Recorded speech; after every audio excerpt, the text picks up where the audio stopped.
You're fired. Ang tatlong salitang yon ay lumabas sa bibig ni Isabela Montoya na kasing lamig ng hangin mula sa air conditioner ng kanyang opisina. Walang emosyon, walang bakas ng pag-aalinlangan.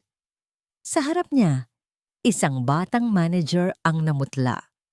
Nanginginig ang mga labi nito habang sinusubukang magpaliwanag, ngunit tinalikuran na siya ni Isabela at dumiretso sa pagtingin sa malawak na bintanang salamin. Mula sa ika-40 palapag, ang mga sasakyan sa ibaba ay parang mga langgam na gumagapang sa magulong syudad ng Makati. 5 taon. 5 taon na siyang ganito. Mula ng araw na yon, isinuot niya ang lamig na ito na parang isang baluti. Sa mundo ng korporasyon, ang awa ay isang kahinaan. At si Isabela Montoya, ang CEO ng Montoya Corp, ay hindi maaaring maging mahina. Kailanman. Dahil minsan na siyang naging mahina at nawala sa kanya ang lahat. Nawala sa kanya si Rafael. Ang pag-click ng kanyang mga stiletto sa marmol na sahig ay umalingaw-ngaw sa tahimik na hallway. Ang mga empleyado ay napapayuko. Hindi makatingin ng diretso sa kanya, na para bang ang kanyang tingin ay kayang tumunaw ng bakal. Ito ang tore na kanyang itinayo. Isang kahariang gawa sa salamin at bakal, at sa loob nito, siya ang reyna. Isang reynang mag-isa. "Ihanda mo ang kotse, Mang Tony," sabi niya sa kanyang driver pagkarating sa basement parking. Tahimik lang na tumango ang matandang driver.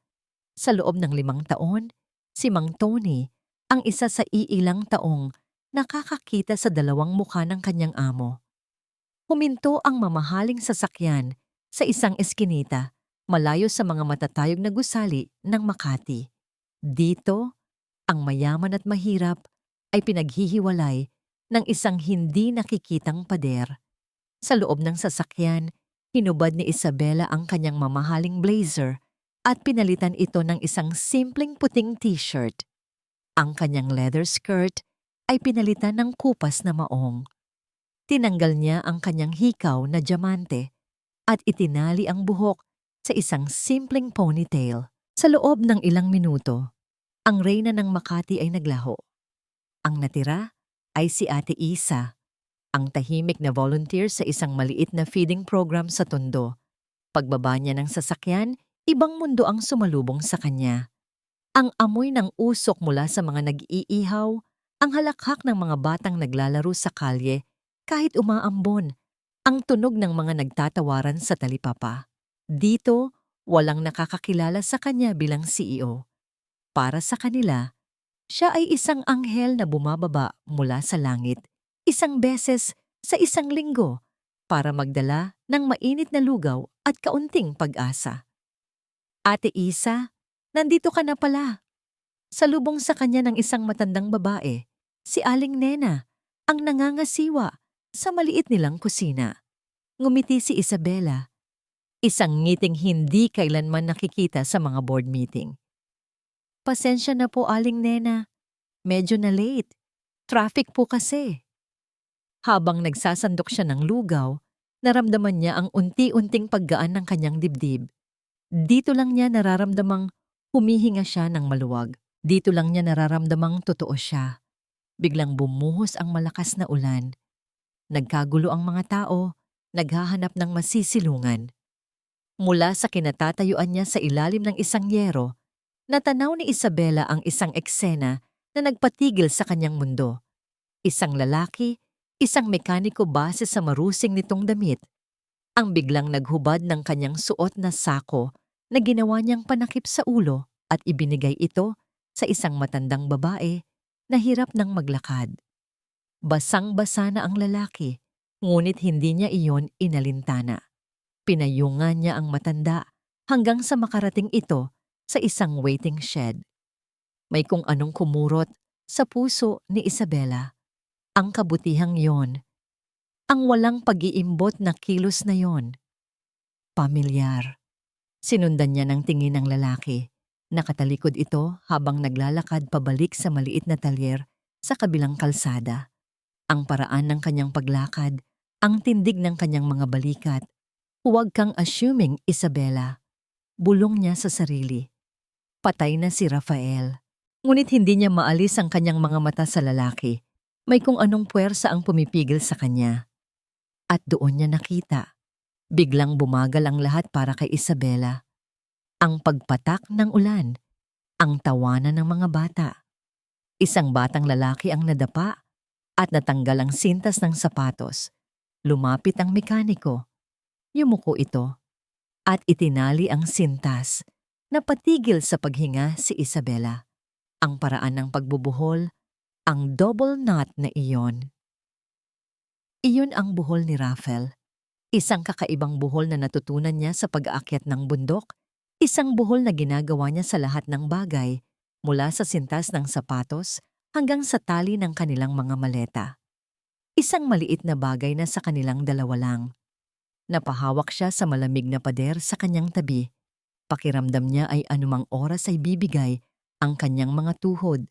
Ang puso niya ay kumakarera, bumubulong ng isang pangalan na matagal na niyang ibinaon sa limot at pighati. Hindi maaari. Nanginginig ang kanyang mga kamay habang kinukuha ang kanyang cellphone mula sa bulsa. Kailangan niya ng pruweba. Kailangan niyang makita ang mukha nito. Kailangan niyang siguraduhin na hindi siya nababaliw.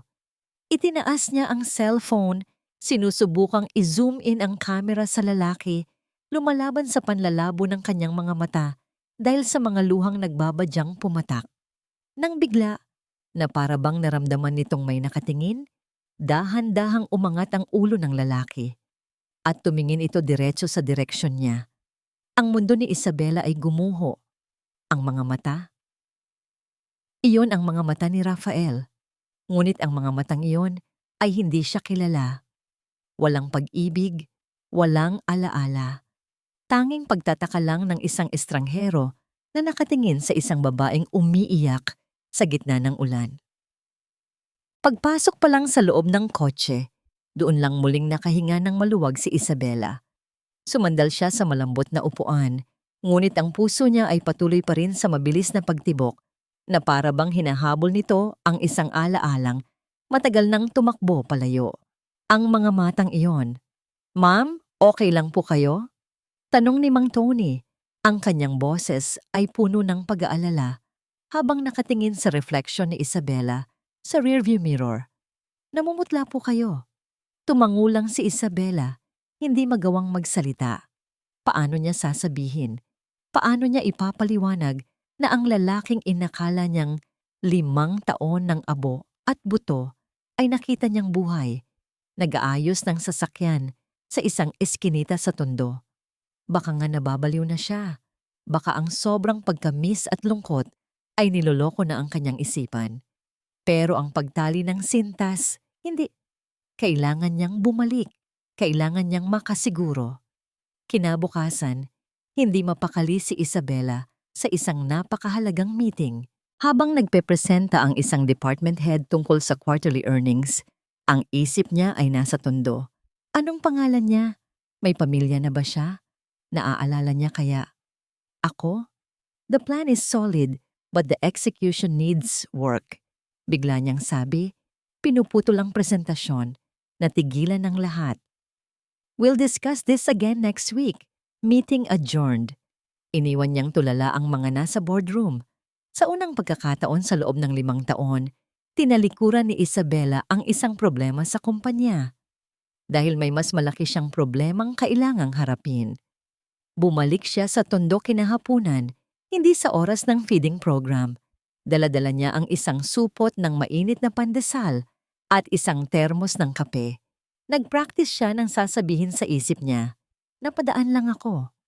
Pampainit sa maulan na hapon. "Salamat sa pagtulong sa matanda kahapon." Ngunit nang makita niya itong muli, nakaupo sa isang lumang gulong sa labas ng talyer at umiinom ng deboteng soft drink, lahat ng kanyang pinractice ay naglaho. Ang lalaking kaharap niya ngayon ay mas payat kaysa kay Rafael. Mayroon itong magaspang na balbas at bigote, at ang balat nito'y mas maitim dahil sa araw at langis. Ngunit ang mga matang yon, kahit pagod, ay nagniningning pa rin sa kabaitan. Kuya, mahina niyang tawag. Napatingin ito sa kanya, bahagyang nagulat. Ma'am, kayo po yung volunteer kahapon, di ba? Tumango si Isabela, pinipilit na pakalmahin ang sarili. Oo, Isabela. O isa na lang, napadaan lang ako. Nagdala ako ng kape. Gusto mo? Nag-aalangan man ay kinuha nito ang inaalok niyang tasa. Salamat. Rafi po pala. Pasensya ka na sa kamay ko madumi. Rafi. Umupo si Isabela sa isang bangkong kahoy, maingat na pinapanatili ang distansya. Wala yon. Nakita kasi kita kahapon. Yung ginawa mo para sa matanda. Bihira na ang mga taong tulad mo. Ngumiti lang si Rafi, isang nangiting nahihiya. Wala po yon, Ma'am Isa. Natural lang na magtulungan. Nagpatuloy ang kanilang maikling usapan. Nalaman ni Isabela na mag-isa lang si Rafi sa buhay. Dinala raw siya sa isang ospital sa probinsya 5 taon na. Ang nakalipas, walang anumang alaala o pagkakakilanlan. Nang gumaling, napadpad siya sa Maynila at namuhay bilang mekaniko. At nalaman din niya ang tungkol sa mga pananakit ng ulo nito. Biglang may dumaang jeep na biglang pumutok ang tambutso. Isang malakas, nakakabinging tunog. Napapikit si Rafi at napahawak sa kanyang sentido. Ang mukha niya ay napuno ng sakit. Ari! Rafi, anong nangyayari? Nag-aalalang tanong ni Isabela, handang lumapit. Umiling lang ito, pinipilit ngumiti. Wala to, Ma'am Isa. Biglaan lang sumasakit ang ulo ko minsan. Sabi ng doktor, baka epekto daw ng kung ano man ang nangyari sa akin dati. Gustong-gusto siyang yakapin ni Isabela. Gusto niyang sabihin na nandito lang siya, naaalagaan niya ito, ngunit pinigilan niya ang sarili. Hindi pa ito ang tamang panahon. Ang mga sumunod na araw ay naging isang ritual para kay Isabela. Palagi siyang bumabalik, palaging may dalang pagkain, palaging may dahilan para makipag-usap kay Rafi. Unti-unti, nasasanay na ito sa kanyang presensya. At unti-unti, lalong tumitibay ang paniniwala sa puso ni Isabela. Isang hapon, habang papaalis na siya, biglang ayaw mag-start ng sasakyan niya. Mukhang may problema, ma'am, sabi ni Mang Tony. Ako nang titingin. Alok ni Rafi na lumapit. Binuksan niya ang hood ng kotse at nagsimulang mag-imbestiga. Si Isabela naman ay nakatayo sa gilid, pinapanood ang bawat galaw niya. Ang paraan ng paghawak niya sa mga gamit, ang pagkunot ng kanyang noo kapag seryoso. Lahat pamilyar, lahat masakit. Ito lang pala, sabi ni Rafi. Medyo maluwag lang ang koneksyon sa baterir. Kumuha siya ng wrench sa kanyang bulsa at yumuko para higpitan ito. Habang nakayuko siya, ang manggas ng kanyang maruming t-shirt ay dahan-dahang dumulas paakyat sa kanyang braso. At doon, sa ilalim ng sinag ng papalubog na araw, nakita ito ni Isabela. Sa kanyang kanang pulso, isang pilat. Isang pilat na manipis at maputi. Hugis buwan. Hindi. Hindi lang ito basta pilat. Ito ang kanilang pilat. Ang pilat mula sa kanilang huling pag-akyat sa bundok bago sila ikasal. Naaksidente si Rafael, nadulas siya at nasugatan ng isang matalim na bato. Si Isabela mismo ang gumamot dito. Kabisado niya ang bawat kurba, ang bawat guhit ng pilat na yon. Nabitawan ni Isabela ang hawak niyang bag. Ang lahat ng tunog sa paligid ay naglaho. Tanging ang malakas na kabog ng kanyang dibdib ang kanyang naririnig.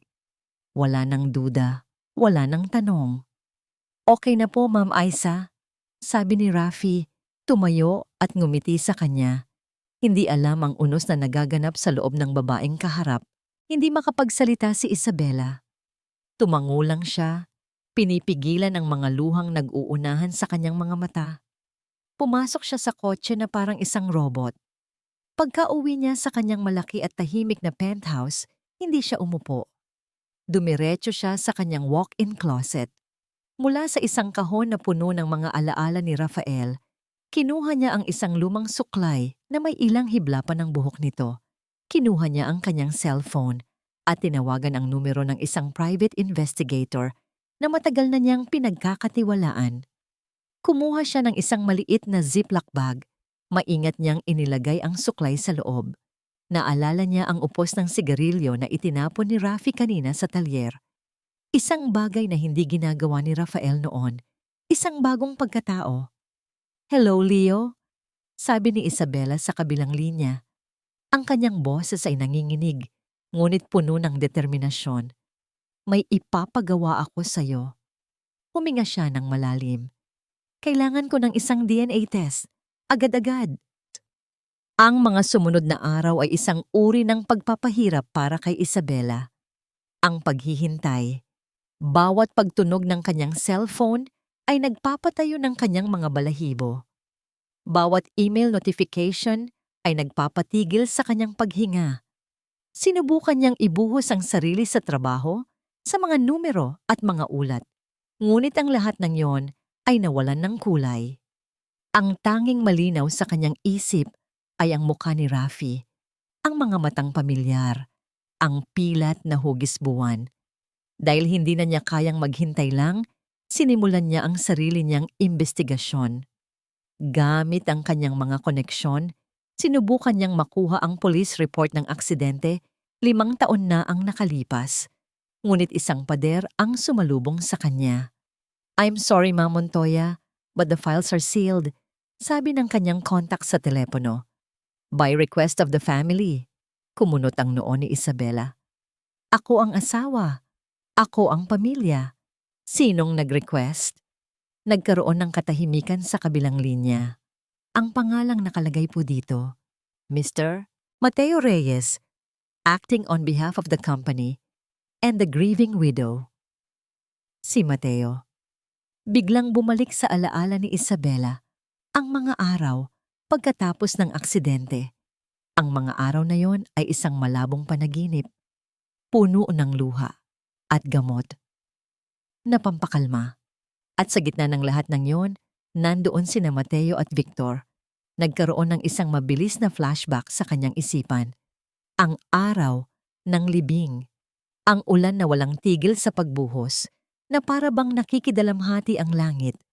Nakatayo siya sa harap ng isang kabaong na sinasabing naglalaman ng mga labi ni Rafael, ngunit hindi niya magawang maniwala.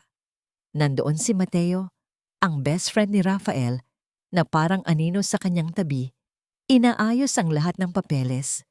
"Huwag ka nang mag-alala dito, Isa," sabi nito noon. "Ako nang bahala sa lahat, para kay Raf." Nandoon din si Victor, ang kanilang business partner at ninong sa kasal, na laging may dalang tasa ng tsaa para sa kanya. "You need to be strong, Isabela. The company needs you." Nandoon sila, umaalalay sa kanya. Ngunit sa likod ng mga salita ng pakikiramay, mayroong kakaibang kislap sa kanilang mga mata na hindi niya maintindihan noon. Isang kislap ang pagkakataon. Iwinaksi ni Isabela ang alaala. Hindi. Hindi niya maaaring pagdudahan ang mga taong tumulong sa kanya noong panahong pinakamahina siya. Pero hindi na siya mahina ngayon. Kinagabihan, ginamit niya ang kanyang master key para pasukin ang isang lugar sa gusali na matagal na niyang hindi pinupuntahan, ang Deep Archives. Ang amoy ng lumang papel at alikabok ay sumalubong sa kanya. Dito nakatago ang lahat ng pisikal na kopya ng mga dokumento ng kumpanya mula pa nang itatag ito ng kanilang mga ama. Sa ilalim ng isang mahinang ilaw, hinanap niya ang mga folder mula sa taong yon.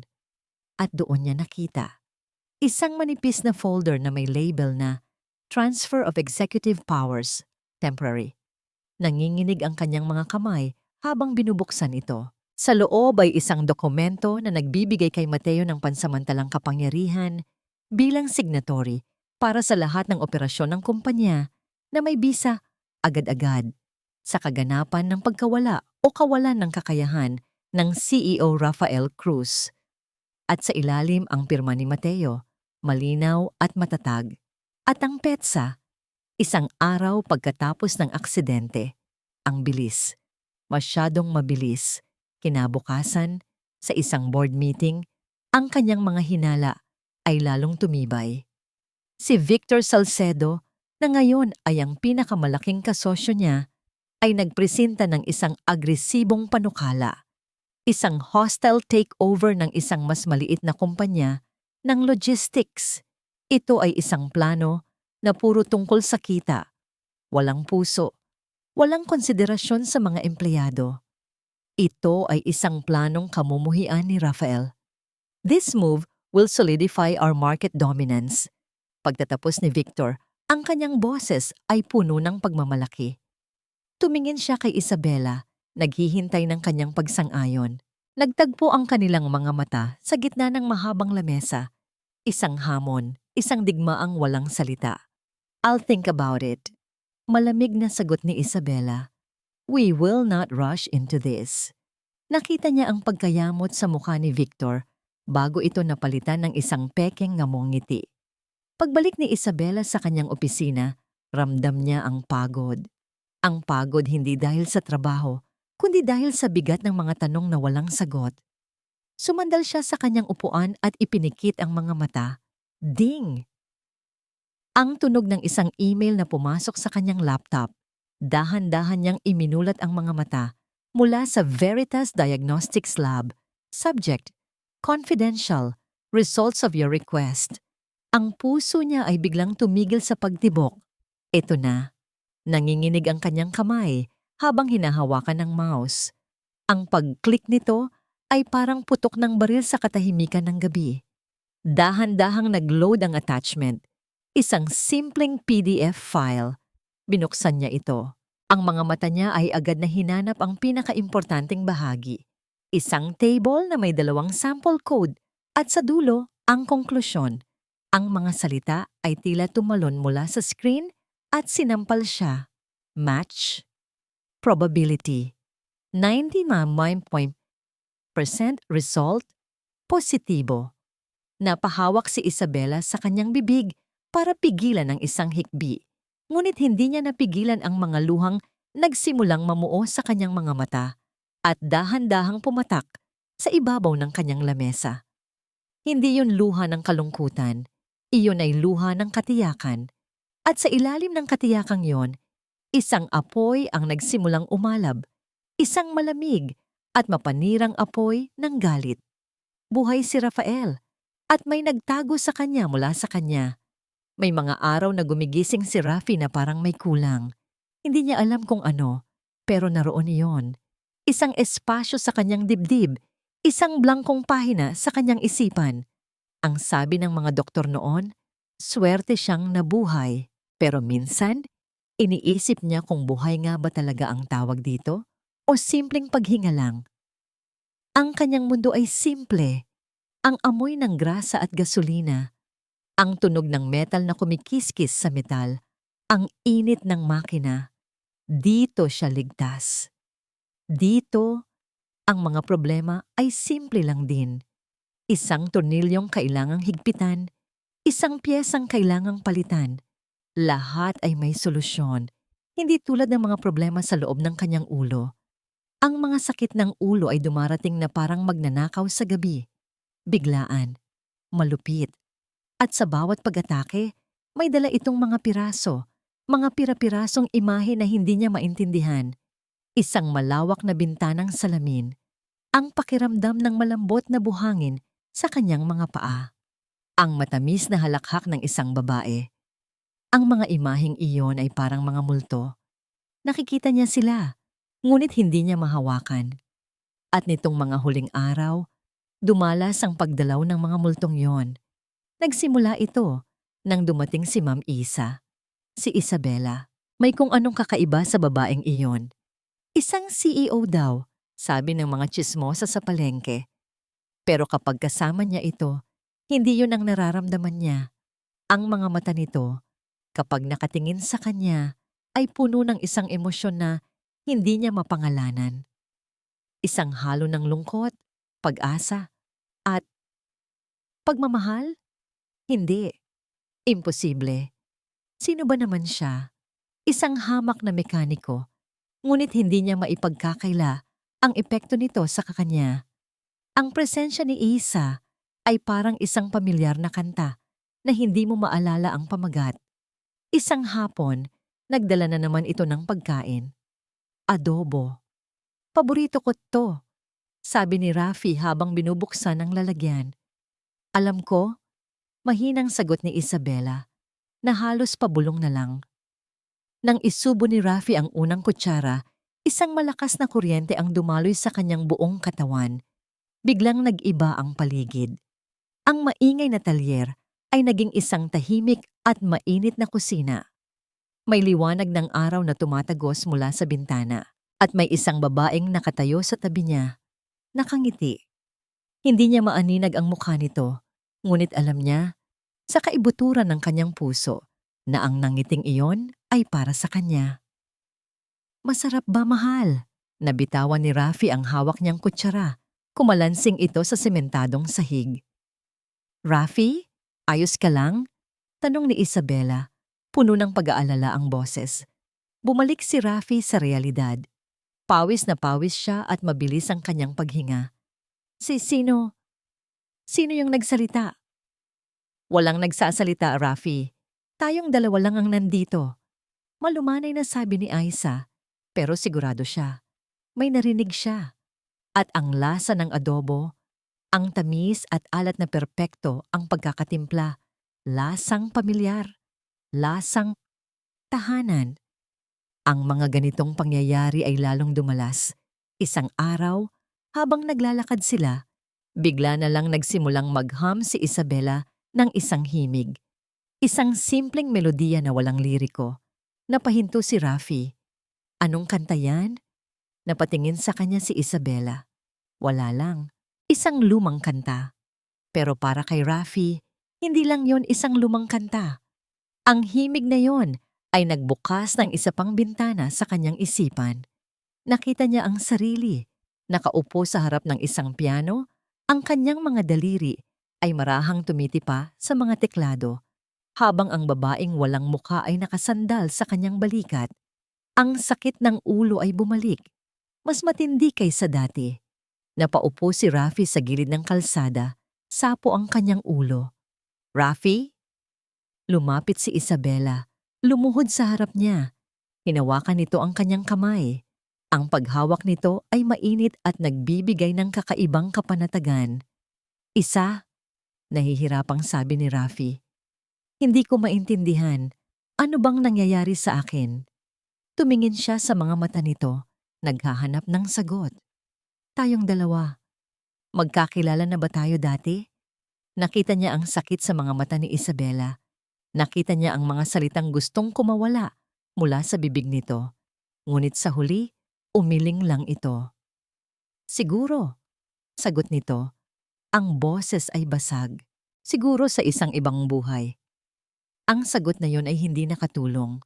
Sa halip, lalo lang nitong ginulo ang kanyang isipan. Isang gabi, hindi siya makatulog. Pabalik-balik siya sa kanyang maliit na kwarto. Ang mga pira-pirasong alaala ay naglalaro sa kanyang isipan na parang isang sirang pelikula. Ang kusina, ang piano, ang halakhak, at pagkatapos, isang bago. Isang nakakasilaw na ilaw, ang tunog ng nababasag na salamin, ang sigaw ng isang lalaki, at isang mukhang nakangisi sa gitna ng kaguluhan. Napabangon si Rafi mula sa kanyang higaan, humihingal na, parang tinakbo ang 1 kilometro. Basang-basa ng pawis ang kanyang damit. Nanginginig siya, hindi dahil sa takot, kundi dahil sa isang pangalan na bigla na lang lumabas sa kanyang bibig. Isang pangalan na hindi niya alam kung saan nanggaling, ngunit alam niyang konektado sa lahat ng sakit at kaguluhan sa kanyang isipan. Mateo. Ang amoy ng mamahaling leather at lumang whiskey. Para kay Victor Salcedo, ito ang amoy ng tagumpay. Nakaupo siya sa silyang dating pagmamay-ari ni Rafael Cruz. Ang kanyang mga paa na nakasuot sa sapatos na nagkakahalaga ng sweldo ng isang ordinaryong empleyado ay nakapatong sa ibabaw ng malaking lamesang gawa sa mahogany. Sa kanyang kamay, isang baso ng whiskey na dahan-dahan niyang iniikot.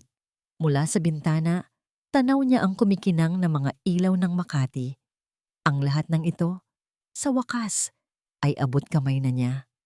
5 taon. 5 taon ng maingat na pagpaplano, ng pagkukunwari, ng paghihintay. At ngayon, malapit na. Isang malaking hakbang na lang at ang pangalang Cruz ay tuluyan ng mabubura sa kumpanyang ito. Ngumisi si Victor. Hinahamak niya ang alaala ni Rafael, ang pagiging masyadong mabuti, masyadong idealistiko. Sa mundo ng negosyo, ang mga tulad niya ang kinakain ng buhay. At si Victor, higit sa lahat, ay isang survivor.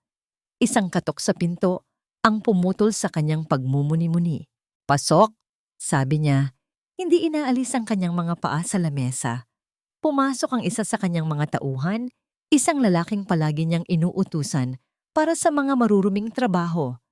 "Sir Victor, may report na po ako." "Tungkol saan?" Tamad na tanong ni Victor, sabay inom sa kanyang whiskey. "Tungkol kay Ma'am Isabela, sir. Pinamanmanan ko po ang mga kilos niya, tulad ng utos niyo."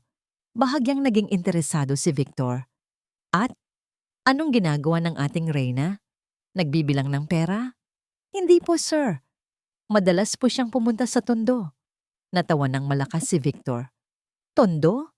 Anong gagawin niya doon? Mamimigay ng limos? Hayaan mo siya. Magandang publisidad yan para sa kumpanya." "Pero sir, may kakaiba po. Pagpapatuloy ng tauhan, tila nag-aalangan. May isa pong lalaki doon na lagi niyang pinupuntahan, isang mekaniko." Nawala ang nangiti sa mukha ni Victor. Ibinaba niya ang kanyang mga paa. "Isang mekaniko? Anong ibig mong sabihin?" "Lagi po siyang dinadalhan ng pagkain ni Ma'am. Nag-uusap sila." Ang sabi ng mga tao doon, simple lang daw pong tao, walang pamilya at nagka-amnesia daw. Umiling si Victor, isang nangiting mapang-asar ang bumalik sa kanyang mga labi. "Ang biyuda ay nalulungkot. Naghahanap ng bagong laruan. Hayaan mo siya. Mas maganda nga yan." Habang abala siya sa kanyang charity work at sa kanyang mekaniko, mas madali nating makukuha ang lahat. Akmang paalis na ang tauhan nang bigla itong huminto. "Sir, may isa pa po pala. Isang detalye lang. Medyo kakatwa kasi." "Ano yon?" Naiinis na tanong ni Victor. "Yung mekaniko po, may pilat sa kanang pulso. Hugis buwan daw po." Ang baso sa kamay ni Victor ay biglang tumigil sa pag-ikot. Ang katahimikan sa loob ng opisina ay biglang naging mabigat. Ang malamig na hangin mula sa aircon ay tila hindi sapat para palamigin ang biglang pag-init ng kanyang ulo. Pilat na hugis buwan. Isang alaala ang biglang sumalakay sa isipan ni Victor. Isang alaala mula sa isang panahong iba pa ang lahat. Nasa bundok sila. Siya, si Mateo at si Rafael. Nagtatawanan, nag-aasaran. Biglang nadulas si Rafael sa isang batuhan. Hindi naman malala, pero ang isang matulis na bato ay humiwa sa kanyang pulso. Si Victor pa nga ang unang tumulong dito, tinatakpan ang sugat ng panyo. Nang gumaling ito, nag-iwan ito ng isang perpektong pilat na hugis crescent moon. "Sir, okay lang po kayo?" Napatingin si Victor sa kanyang tauhan na para bang ngayon niya lang ito nakita. Ang kanyang mga mata ay nanlilisik. Ang pagiging kampante niya ay napalitan ng isang damdaming matagal na niyang hindi naramdaman. Kaba. "Umalis ka na." Mariing utos niya. Nang makalabas ang tauhan, tumayo si Victor at naglakad-lakad sa loob ng opisina. Hindi. Imposible. Isang nagkataon lang. Maraming tao ang may pilat sa mundo. Pero ang tondo, si Isabela, isang mekanikong may amnesia, at ang pilat, masyadong maraming pagkakataon. Binuksan niya ang isang drawer sa kanyang lamesa. Mula sa ilalim, kinuha niya ang isang lumang business magazine. Sa cover, nakangiti ang dalawang tao, si Isabela at si Rafael, kuha noong araw na inanunsyo ang pagsasanib ng kanilang mga kumpanya. Masaya, puno ng pangarap. Tinitigan ni Victor ang nakangiting mukha ni Rafael, ang mukhang pinagseselosan niya. Ang mukhang akala niya ay hindi na niya muling makikita. Nanginginig ang kanyang kamay habang hinahaplos ang larawan. Isang malamig na pawis ang tumulo sa kanyang noo. Hindi maaari. Bulong niya sa sarili. Ang kanyang boses ay garalgal, puno ng hindi mapaniwalaang takot. Patay ka na. Sa loob ng ilang linggo, ang maliit na talyer sa Tondo ay naging kanlungan ni Isabela. Ito ang lugar kung saan ang ingay ng mga makina ay musika sa kanyang pandinig at ang amoy ng langis ay mas mabango kaysa sa alinmang pabango sa Makati. Dito, nakikita niya si Rafi, hindi si Rafael, na tumatawa, nagtatrabaho, nabubuhay, at sa bawat ngiti nito, isang piraso ng kanyang basag na puso ang muling nabubuo. Ang lalim yata ng iniisip mo, Ma'am Aisa. Puna ni Rafi sabay punas ng maduming kamay sa kanyang noo. Kakatapos lang niyang ayusin ang preno ng isang tricycle, ngumiti si Isabela. Wala naman. Masaya lang akong makita kang masaya. Isang tunay na ngiti ang isinukli ni Rafi. Isang ngiting nagpapaliwanag sa buong paligid. Ang nangiting iyon ang nagbibigay lakas kay Isabela para magpatuloy sa kanyang laban. Ngunit ang kanilang munting paraiso ay malapit ng salakayin. Isang itim na BMW, makintab at halatang wala sa lugar. Ang dahan-dahang pumasok sa makipot na eskinita. Ang marangyang sasakyan ay parang isang itim na pantera na naligaw sa gubat ng mga kuting. Napahinto ang mga nag-uusap, maging ang mga batang naglalaro ay natigilan, nakatingin sa kung sino ang sakay nito. Ang init na naramdaman ni Isabela kanina ay biglang napalitan ng nanunuot na lamig. Kilala niya ang kotseng iyon. Bumukas ang pinto at mula sa loob ay lumabas si Victor Salcedo. Nakasuot ng mamahaling suit at makintab na sapatos, ang kanyang presensya ay sumisigaw ng kapangyarihan at pagmamataas. Ang amoy ng kanyang pabango ay tila isang lason na kumakalat sa hangin. Napatayo si Isabela, ang kanyang katawan ay otomatikong naging alerto. Well, well, well, sabi ni Victor, isang mapang-asar na ngisi ang gumuhit sa kanyang mga labi habang papalapit. Isabela Montoya, hindi ko akalain na makikita ko ang araw na ito. Ang reyna ng Makati, nasa gitna ng Tondo. Hindi sumagot si Isabela. Ang kanyang mga mata ay matalim na nakatitig dito. Huminto si Victor sa harap niya. Pinasadahan lang nito ng tingin si Rafi mula ulo hanggang paa, na para bang isang kasangkapan lang ito na nakakalat sa daan. Ano ito? Bago mong pet project? Ang pagtulong sa mahihirap? Napakabuti mo talagang tao, Isabela. Anong ginagawa mo dito, Victor? Mariin at malamig na tanong ni Isabela. Sinusundo ka lang naman. May biglaang board meeting. Mukhang meron kang mga gastusin na kailangan mong ipaliwanag. Sabi nito, ang bawat salita ay may nakatagong lason. O baka naman, mas gusto mo nang manatili dito kasama ng bago mong kaibigan. Hindi pa man nakakasagot si Isabela, isang anino ang dumaan sa kanyang gilid. Si Rafi. Tumayo siya at humakbang, pumagitna sa kanilang dalawa. Hindi siya nagsalita, ngunit ang kanyang tindig ay sapat na. Isang pader sa pagitan ni Isabela at ng panganib. Ang kanyang mga kamay ay marumi sa grasa. Ang kanyang damit ay may mantsa ng langis, ngunit sa sandaling iyon, para siyang isang sundalong handang sumabak sa giyera. Sir, may problema po ba dito? Tanong ni Rafi. Ang kanyang boses ay kalmado ngunit may bigat. Tumaas ang kilay ni Victor, tila na aliw. At sino ka na naman? Bago pa man makasagot si Rafi, ang mga mata nila ay nagtagpo. Parang huminto ang pag-ikot ng mundo ni Isabela. Nakita niya ang pagbabago sa mukha ni Rafi.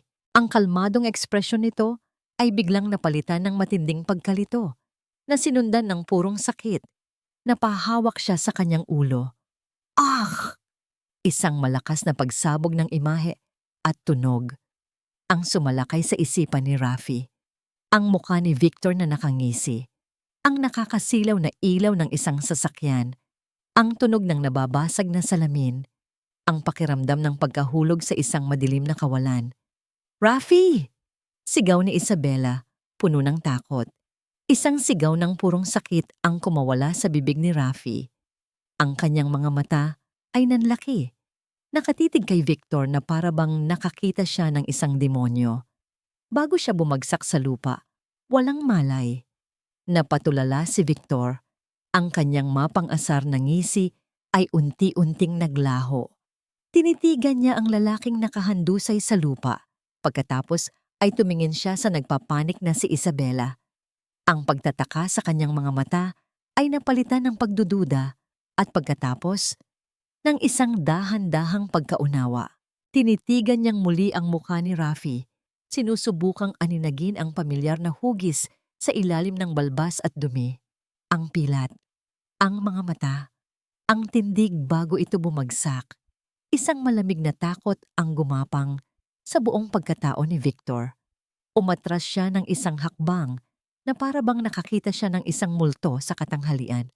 Ang kanyang mukha ay namutla at ang kanyang mga labi ay nanginginig habang binibigkas ang isang pangalan na akala niya ay matagal nang nabaon sa limot. Rafael, ang insidente sa talyer ay isang malakas na sampal ng katotohanan para kay Isabela. Ang kanyang maingat na mundo ay nagsisimula ng gumuho. Inilagay niya sa panganib si Rafael. Inilapit niya ang kaaway mismo sa pintuan ng kanilang munting paraiso. Wala nang panahon para magdahan-dahan. Kailangan na niyang kumilos.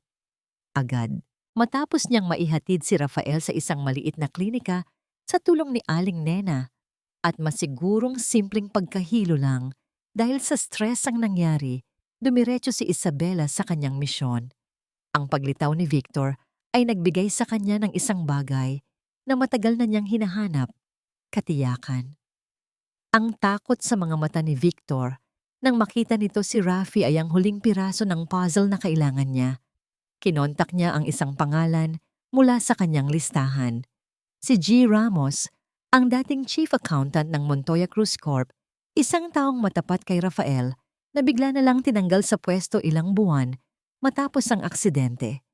Pinalitan siya ng isang tauhan na personal na pinili ni Victor.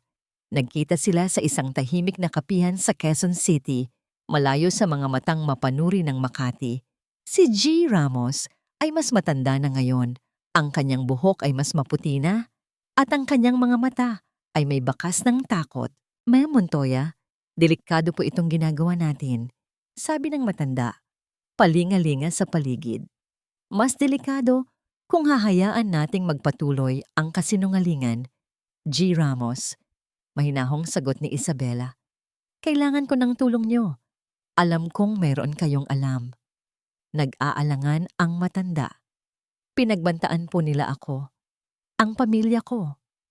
Inilapag ni Isabela ang isang folder sa lamesa. Sa loob nito ay mga papeles para sa isang bagong simula. Plane tickets papuntang Canada para sa buong pamilya ni G. Ramos, isang garantisadong trabaho sa isang partner company at sapat na pera para makapagsimula sila. "Hindi ko po kayo pinipilit," sabi ni Isabela. Ang kanyang boses ay malumanay, ngunit may bigat. "Pero ito ang pagkakataon nating itama ang mali."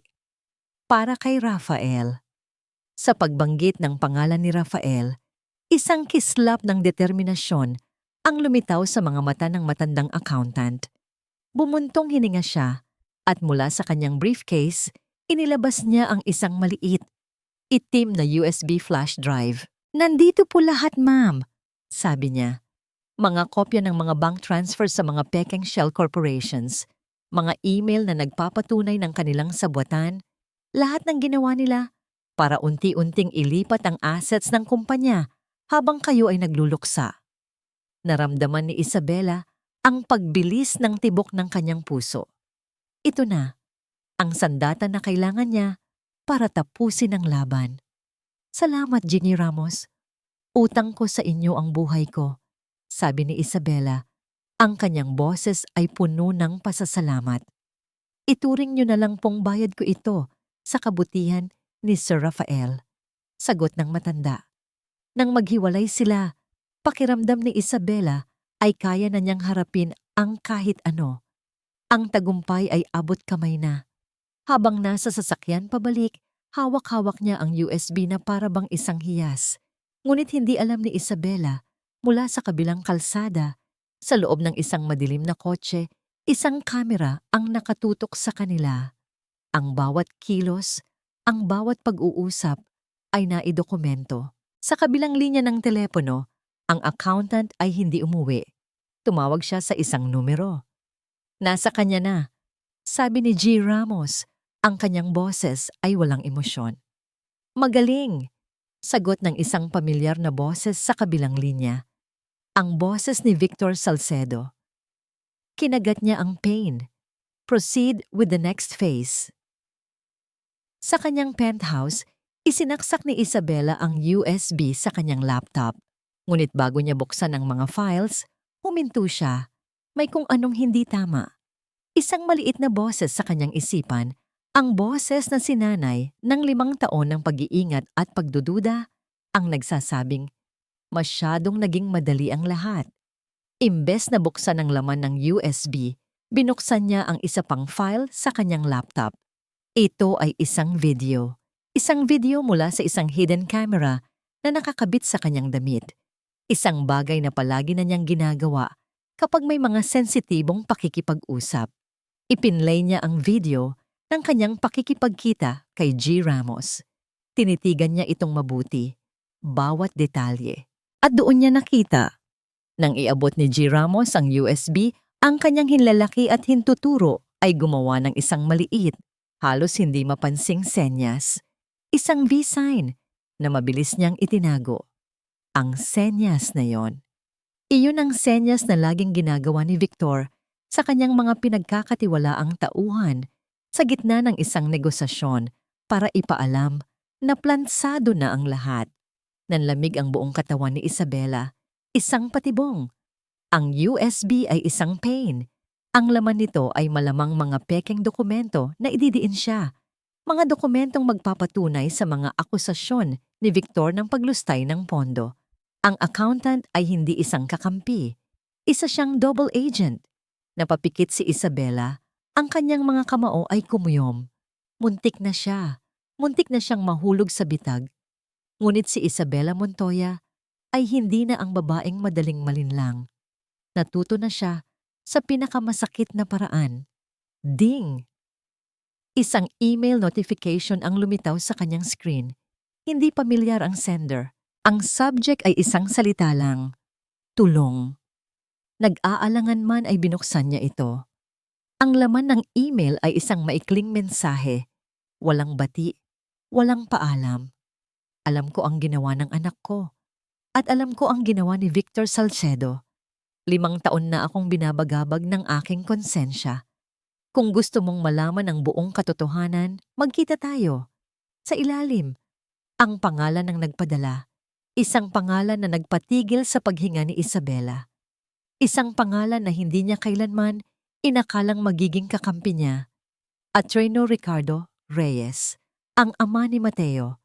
Ang email mula kay Attorney Reyes ay isang sinag ng pag-asa sa gitna ng kadiliman. Ngunit bago pa man makakilos si Isabela, ang kadiliman ay tuluyan ng bumalot sa kanya. Kinabukasan, isang bomba ang sumabog sa mundo ni Isabela. Isang opisyal na memo ang ipinakalat sa lahat ng ehekutibo ng kumpanya. Isang emergency board meeting ang ipinatawag ni Victor Salcedo. Ang agenda?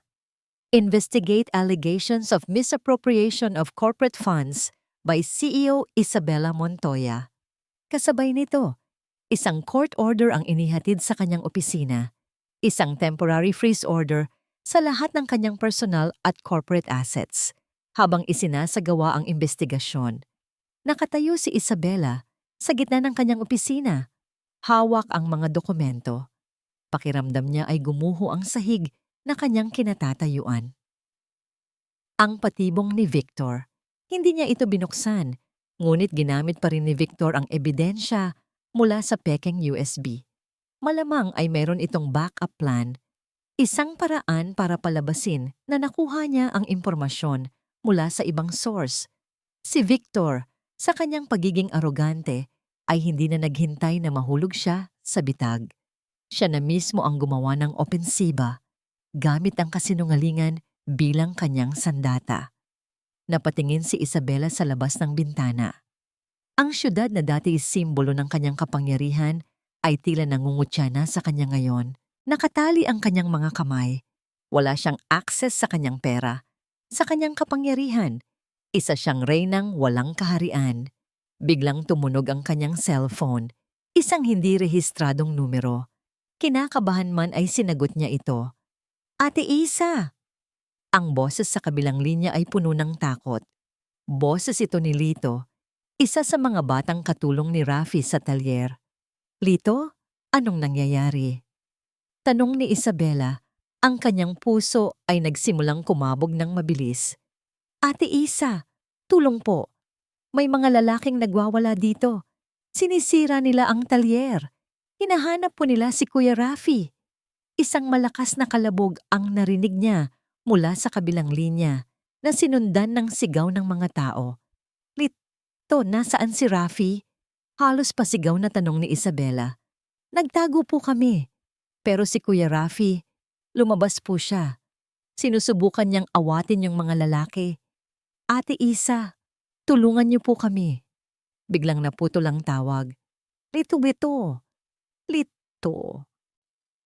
Isang uri ng takot na mas matindi pa kaysa sa pagkawala ng kanyang kumpanya ang gumapang sa buong pagkatao ni Isabela. Si Rafael, si Victor, hindi lang ang kanyang trono ang inaatake, kundi pati na rin ang kanyang buhay. Binitawan niya ang lahat. Wala na siyang pakialam sa board meeting. Wala na siyang pakialam sa pera. Ang tanging mahalaga ay si Rafael. Tumakbo siya palabas ng kanyang opisina. Hindi pinapansin ang mga nagtatakang tingin ng kanyang mga empleyado. Mang Tony, sa tondo tayo. Bilis! Sigaw niya pagkapasok sa sasakyan. Habang binabagtas nila ang traffic, bawat segundo ay parang isang oras. Ang isip niya ay puno ng mga nakakatakot na imahe. Paano kung sa pagkakataong ito, tuluyan na siyang mawala sa kanya? Nang marating nila ang eskinita, ang tanawin ay mas malala pa sa kanyang inaasahan. Ang maliit na talyer ay wasak. Ang mga gamit ay nakakalat sa labas. May maliit na apoy na nagsisimula sa isang sulok kung saan tinapunan ng gasolina ang mga lumang gulong. Ang mga tao ay nagkakagulo. At sa gitna ng lahat ng yon, nakita niya si Rafi. May sugat ito sa gilid ng labi at punit ang kanyang damit. Ngunit nakatayo pa rin siya, matatag. Sa harap niya ay 3 malalaking lalaki na may hawak na mga tubo at sa likod ni Rafi nakatago ang mga bata at matatanda ng kanilang komunidad. Pinoprotektahan niya sila. Lubayan niyo na kami. Sigaw ni Rafi, ang kanyang boses ay pagod ngunit matapang. Wala kaming kasalanan sa inyo. Ang utos sa amin, dalhin ka namin, sabi ng leader ng mga goons, sabay dura sa lupa. Sumama ka na lang ng maayos. Hindi ako sasama sa inyo. Nang akmang susugod ang mga lalaki, isang bagay ang nangyari. Ang mga ordinaryong tao ng tondo, ang mga tindera, ang mga tricycle driver, ang mga nanay, ay lumabas mula sa kanilang mga bahay. May hawak na kung anong mahawakan nila. Mga walis, mga upuan, mga bote. Gumawa sila ng isang pader ng mga katawan sa likod ni Rafi. Ngunit alam ni Isabela na hindi iyon sapat. Lumabas siya ng kotse at tumakbo palapit. Ngunit hinarang siya ni Mang Tony. Ma'am, delikado po. Nakatayo mula sa malayo. Naramdaman ni Isabela ang sukdulan ng kawalan ng magawa. Nasa panganib ang lalaking mahal niya. Ang mga taong itinuring niyang pamilya ay nasa panganib. At ang kumpanyang ipinaglaban niya ay unti-unting kinukuha sa kanya. Lahat ay nawawala. Napatingin siya sa kanyang mga kamay. Sa isang kamay, hawak niya ang cellphone na may numero ni Attorney Reyes. Sa kabilang banda, nakikita niya ang kaguluhang kagagawan ni Victor. Nasa sangandaan siya, 100 patungo sa pagbawi ng kanyang kapangyarihan. 100 patungo sa pagligtas sa kanyang pag-ibig. Ngunit sa sandaling iyon, habang nakikita niya si Rafi na handang isakripisyo ang sarili para sa iba, alam ni Isabela na wala na siyang ibang pagpipilian. Ang laban na ito ay hindi na lang tungkol sa kumpanya. Ito ay tungkol sa buhay. Ang tunog ng mga sirena ng bumbero ang pumutol sa tensyon. Ang mga goons na nataranta sa biglaang pagdami ng tao at sa paparating na mga awtoridad ay mabilis na nagsitakbuhan at naglaho sa mga eskinita. Naiwan ang amoy ng usok at ang tanawin ng pagkawasak. Ngunit sa gitna ng kaguluhan, isang bagay ang naging malinaw kay Isabela. Hindi sila nag-iisa. Ang buong komunidad ay lumabas para tulungan silang apulahin ang maliit na apoy gamit ang mga balde ng tubig. Ang bayanihan, isang bagay na hindi niya kailanman nakita sa malamig na mundo ng Makati, ay buhay na buhay dito. Nilapitan niya si Rafael, na ngayon ay inaabutan ng isang basong tubig ni Aling Nena. Mayroon itong mga galos at sugat, ngunit nang makita siya nito, ang unang lumabas sa bibig nito ay pag-aalala. Isa, okay ka lang? Hindi ka ba nila sinaktan? Umiling si Isabela. Isang mainit na likido ang namuo sa kanyang mga mata. Ayos lang ako. Ikaw ang dapat kong kamustahin. Isang pader lang ang hindi kayang gibain ng apoy, sabi ni Rafael, sabay ngiti ng bahagya. Basta't magkakasama tayo. Ang mga salitang iyon ang nagbigay ng huling piraso ng lakas na kailangan ni Isabela. Iniwan niya si Rafael sa pangangalaga ng mga kapitbahay at pumasok sa kanyang sasakyan. Alam na niya ang kailangan niyang gawin. Kinuha niya ang kanyang cellphone at tinawagan ang numero mula sa email. Nagkita sila sa isang lugar na tila kinalimutan na ng panahon, ang pribadong library sa lumang bahay ni Attorney Ricardo Reyes. Ang amoy ng mga lumang libro at kahoy ay bumalot sa hangin. Ang abogado, na dati isang matikas at kinatatakutang figura sa korte, ay nakaupo sa isang silyang balat, mukhang mas matanda ng 10 taon. Ang kanyang mga balikat ay hukot at ang kanyang mga mata ay pagod. Salamat sa pagdating, Hija, sabi nito. Ang kanyang boses ay mahina. Salamat sa pagtawag, attorney, sagot ni Isabela. Walang paligoy-ligoy. Ikinuwento ng matandang abogado kung paano siya nagsimulang magduda.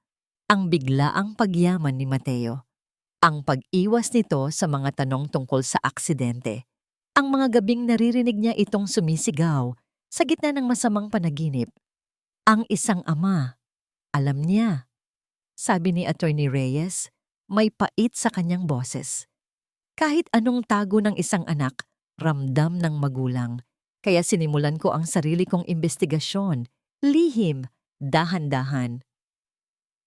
Mula sa isang drawer ng kanyang lamesa, kumuha siya ng isang bagay na hindi inaasahan ni Isabela.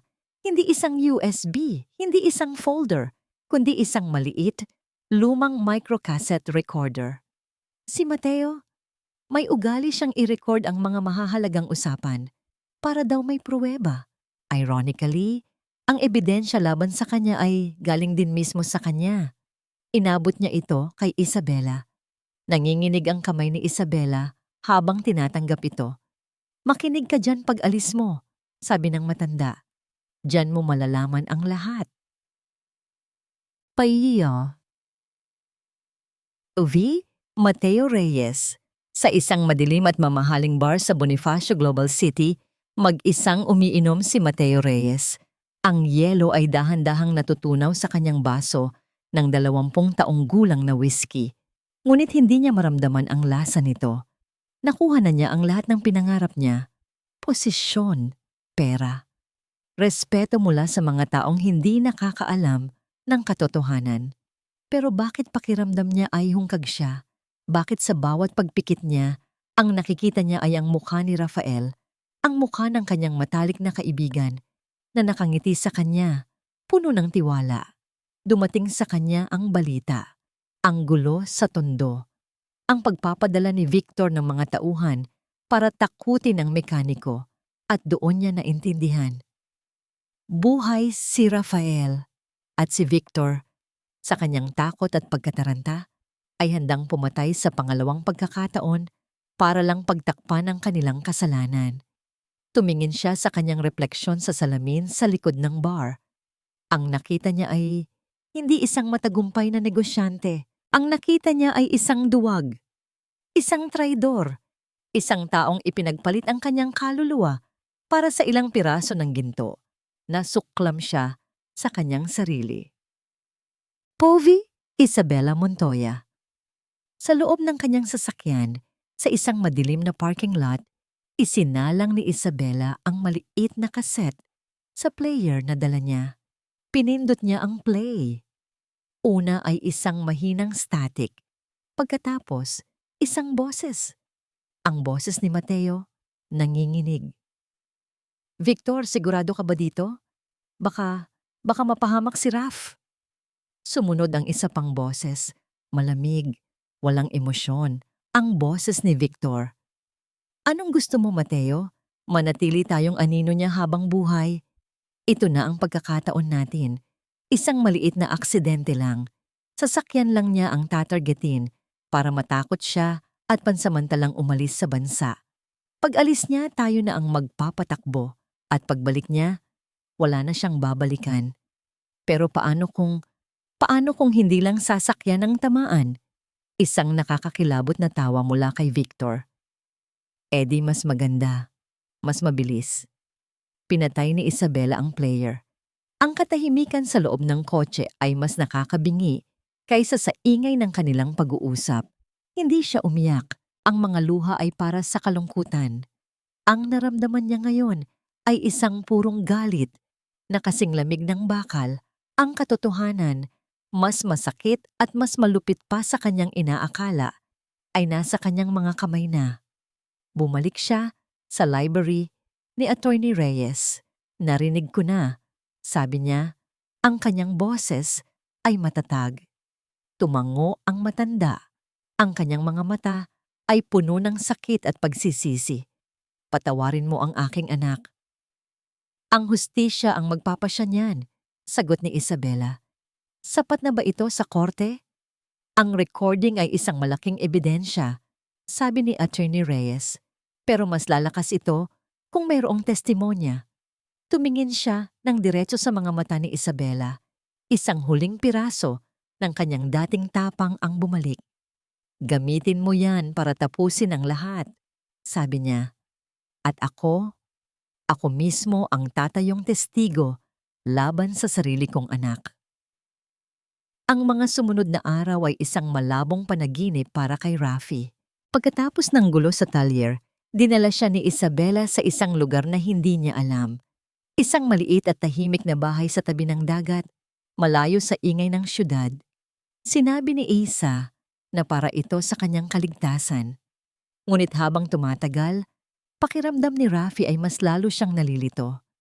Ang mga piraso ng alaala ay mas dumadalas at mas nagiging malinaw.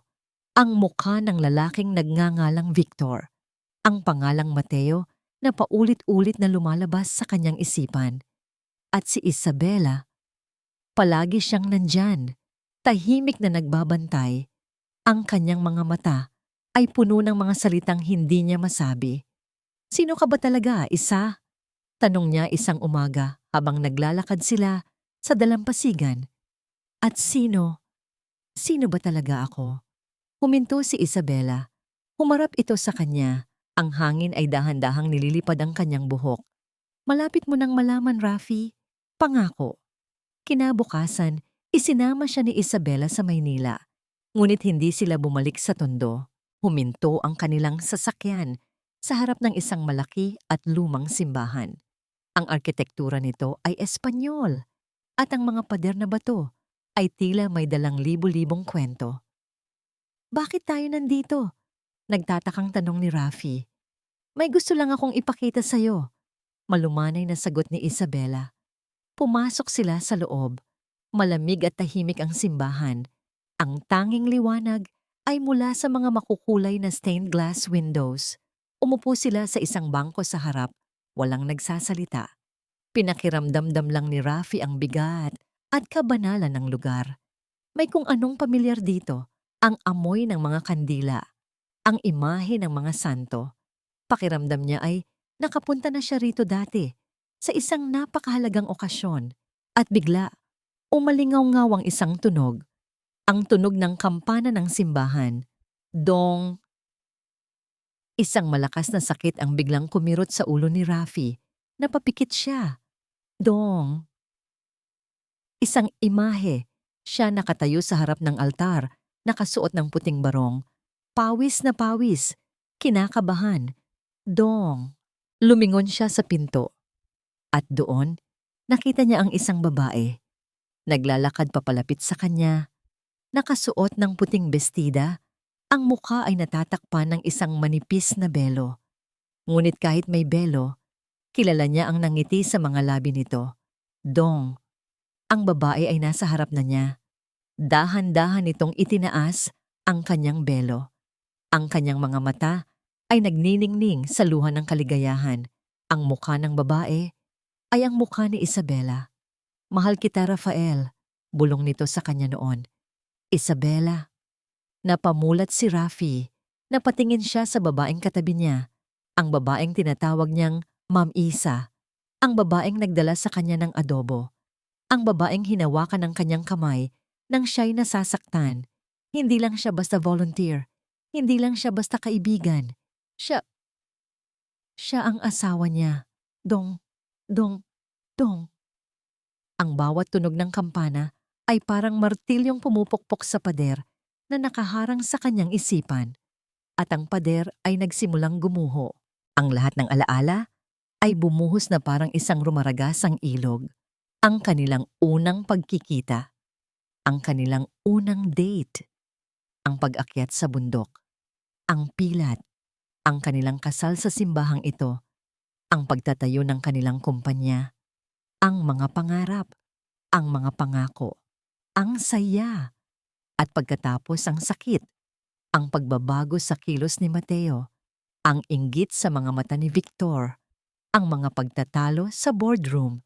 Ang mga pagdududa at ang huling araw. Ang pag-uusap nila sa opisina. Ang pag-aaway. Ang pag-alis niya. Galit at nasasaktan. Ang pagmamaneho niya sa gabi sa isang madilim na kalsada sa gilid ng bundok. Ang nakakasilaw na ilaw mula sa kasalubong na sasakyan. Ang pag-iwas niya. Ang paggitsit ng mga gulong.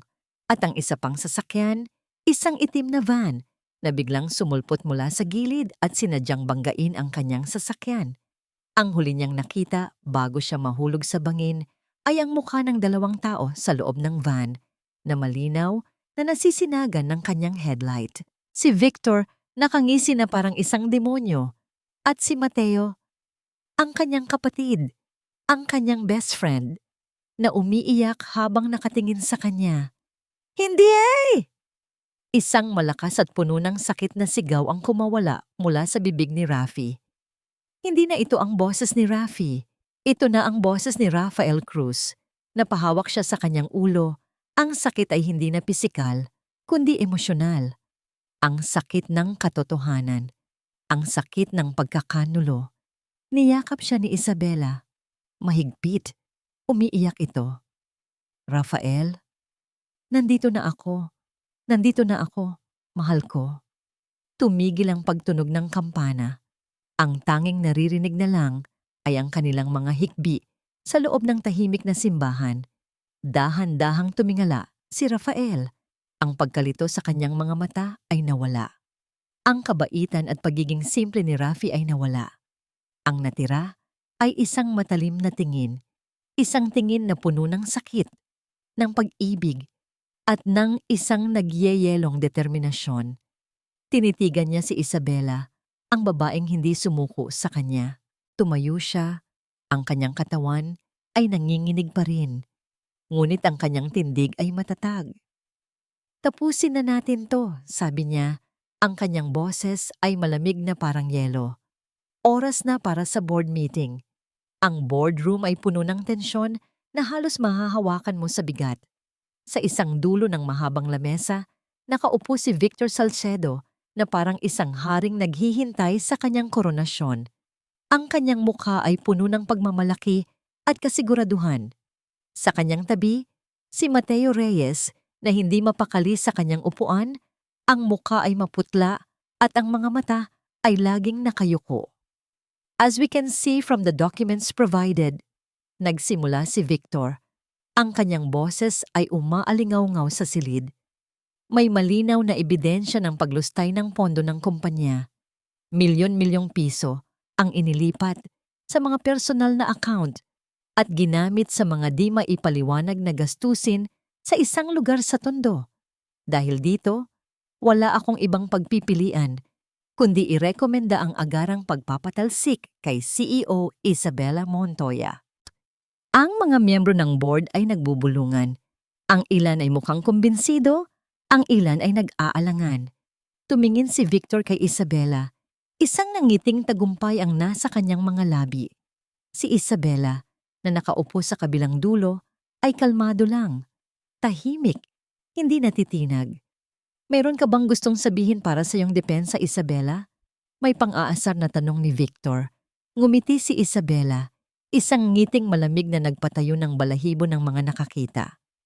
Wala akong kailangang sabihin, sagot niya. Pero, meron akong gustong ipakilala sa inyo. Sa hudyat na yon, bumukas ang malaking pinto ng boardroom.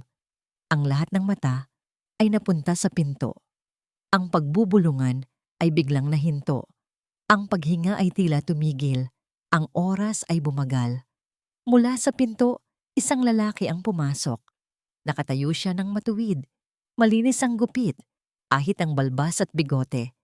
Nakasuot ng isang simpleng ngunit eleganteng business suit na tila isinukat para sa kanya. Ang kanyang mukha ay mas payat. May mga bagong guhit ng sakit at karanasan. Ngunit ang kanyang mga mata ay hindi maipagkakamali. Puno ng talino, ng bagsik, at ng isang matinding kalungkutan. Hindi ito si Rafi ang mekaniko. Ito si Rafael Cruz. Ang baso ng tubig sa harap ni Victor ay natumba. Kumalat ang laman sa makintab na lamesa, ngunit hindi niya ito pinansin. Ang kanyang bibig ay bahagyang nakabukas. Ang kanyang mukha ay walang kulay, na para bang nakakita siya ng isang kaluluwang bumangon mula sa hukay. Sa tabi niya, si Mateo ay napahawak sa kanyang dibdib na para bang inatake sa puso. Nanginginig ang kanyang buong katawan at ang mga butil ng pawis ay nagsimulang mamuo sa kanyang noo. Imposible! Bulong ni Victor. Naglakad si Rafael papasok. Ang bawat hakbang ay mabigat at may layunin. Huminto siya sa tabi ni Isabela. Inilagay ang kanyang kamay sa balikat nito. Isang kilos ng suporta at pagmamay-ari. Hinarap niya ang board. Ang kanyang tingin ay isa-isang dumapo sa bawat miyembro. At sa huli, ay tumigil at tumitig kina Victor at Mateo. Magandang umaga sa inyong lahat, sabi ni Rafael. Ang kanyang boses ay kalmado, ngunit may lamig na kayang magpayelo ng impyerno. Pasensya na kung medyo na-late ako. 5 taon, para maging eksakto. Walang makapagsalita. Ang gulat ay masyadong matindi. Bago niyo pagbutuhan ang kapalaran ng aking asawa, pagpapatuloy ni Rafael, siguro ay mas magandang pakinggan muna natin ang isang kwento. Inilabas ni Isabela ang isang maliit na cassette player at inilagay ito sa gitna ng lamesa. Pinindot niya ang play. Ang boses ni Mateo, nanginginig at puno ng takot, ang unang naririnig. Sinundan ito ng malamig at kalkuladong boses ni Victor. Ang buong plano, ang pagsabotahe, ang kasinungalingan, ang kasakiman, ay umalingaw-ngaw sa loob ng silid, hubad at kahiyahiya. Nang matapos ang recording, isang nakabibinging katahimikan ang bumalot sa kanila. Mga sinungaling! Sigaw ni Victor, sinusubukang bawiin ang kontrol. Gawa-gawa lang yan. Isang impostor yan. Ngunit huli na ang lahat. Bumukas muli ang pinto ng boardroom. Pumasok si Attorney Ricardo Reyes, kasama ang mga opisyal mula sa Securities and Exchange Commission at 2 pulis. Hindi yan kasinungalingan, Victor. Sabi ng matandang abogado, ang kanyang boses ay basag ngunit matatag. At hindi yan impostor. Lumakad siya palapit sa kanyang anak. Mateo, anak, tapusin mo na to. Si Mateo, na kanina pa umiiyak ng tahimik, ay tuluyan ng bumagsak. Tumingin siya kay Rafael. Sa kanyang kaibigan, ang kanyang mga mata ay puno ng pagsisisi at sakit na hindi kayang ilarawan ng kahit anong salita. Patawarin mo ako, Rafa. Patawad. Iyon lang ang paulit-ulit niyang sinasabi habang napapaluhod sa sahig, talunan at wasak. Hinarap ng mga pulis si Victor. Ang kanyang pagwawala ay napalitan ng desperasyon. Nagtangka siyang tumakbo, ngunit wala na siyang mapupuntahan. Habang pinupusasan siya, ang kanyang mga mata ay puno ng sukdulan na galit. Nakatitig kay Rafael. Dapat tinuluyan na kita. Sigaw niya. Hindi sumagot si Rafael. Tinitigan niya lang si Mateo na umiiyak sa sahig. Walang galit, walang awa. Tanging isang malalim na pagkadismaya. Nang matapos ang lahat, nang ang mga hindi nararapat ay mailabas na ng silid, naiwan si Rafael at Isabela. Tumingin si Rafael sa paligid. Ang upuan na dati niyang inuupuan, ang bintanang dati niyang tinitingnan. Ang lahat ay pareho, ngunit ang lahat ay nag-iba. Ang imperyong ito na minsan niyang pinangarap ay naging sanhi ng kanyang kamatayan at ng kanyang muling pagkabuhay, ngunit hindi na ito ang tahanan niya. Humarap siya kay Isabela, ang babaeng lumaban para sa kanya, ang babaeng bumuo sa kanya muli. Sa gitna ng tagumpay, isang tanong lang ang mahalaga. Pwede na ba tayong umuwi? Tanong niya. Ang kanyang boses ay mahina na. Naintindihan ni Isabela. Ang uwi na tinutukoy niya ay hindi ang kanilang malaking bahay sa Forbes Park. Tumango siya. May ngiti sa kanyang mga labi sa unang pagkakataon sa araw na yon. Oo, mahal ko. Uwi na tayo. 6 na buwan ang lumipas. Ang ingay ng mga nag-uusap sa boardroom ay napalitan ng tunog ng mga makinang pang-welding at ang kalansing ng mga wrench. Ang amoy ng mamahaling pabango ay napalitan ng pamilyar na amoy ng grasa at gasolina. Nakatayo si Rafael sa gitna ng isang bagong tayo at malinis na talyer. Mas malaki ito kaysa sa dati.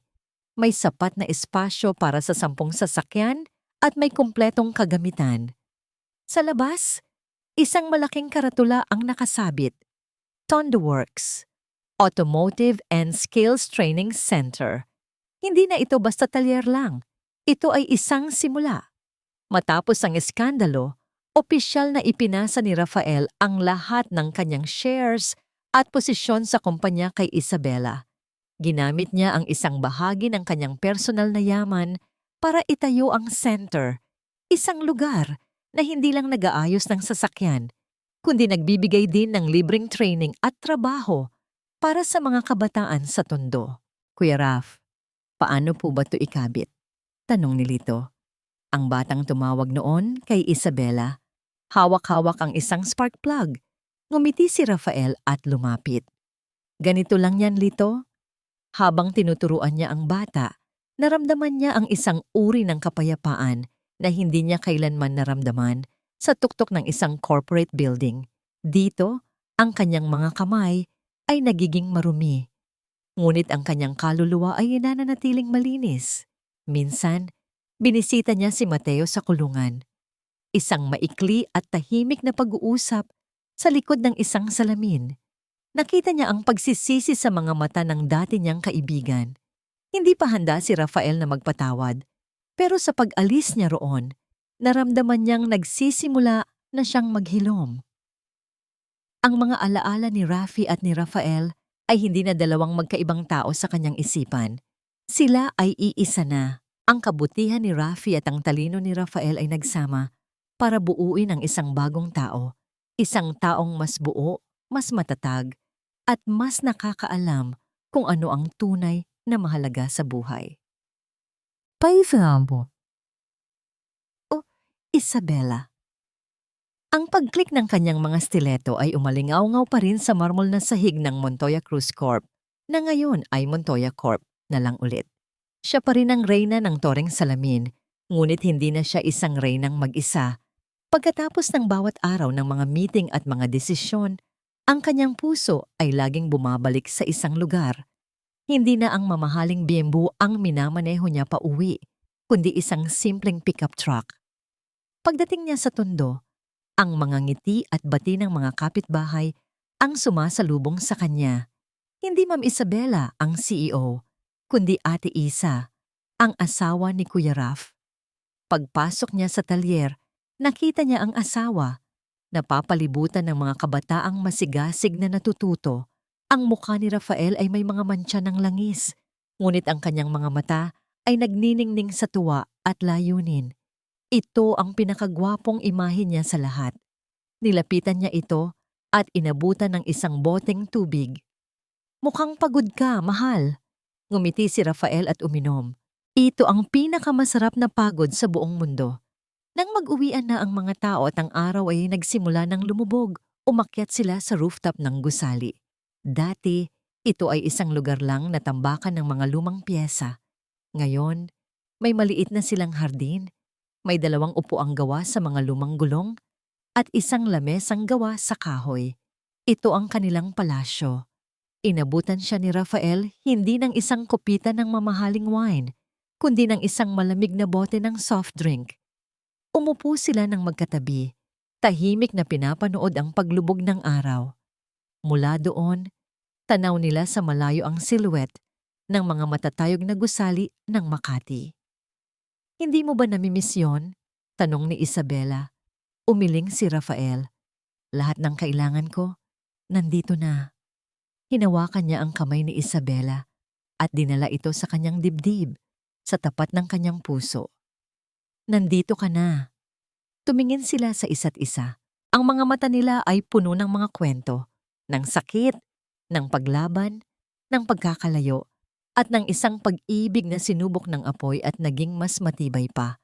Walang magarbong salita ang kailangan. Ang katahimikan sa pagitan nila ay puno ng pangunawa at walang hanggang pagmamahal. Dito, sa gitna ng tondo, sa ilalim ng papalubog na araw, natagpuan nina Isabela at Rafael hindi lang ang hustisya, kundi ang kanilang tunay na tahanan. Isang tahanang itinayo hindi sa pundasyon ng pera at kapangyarihan, kundi sa pundasyon ng katotohanan, integridad, at isang pag-ibig na kayang buuin muli ang kahit anong nasira.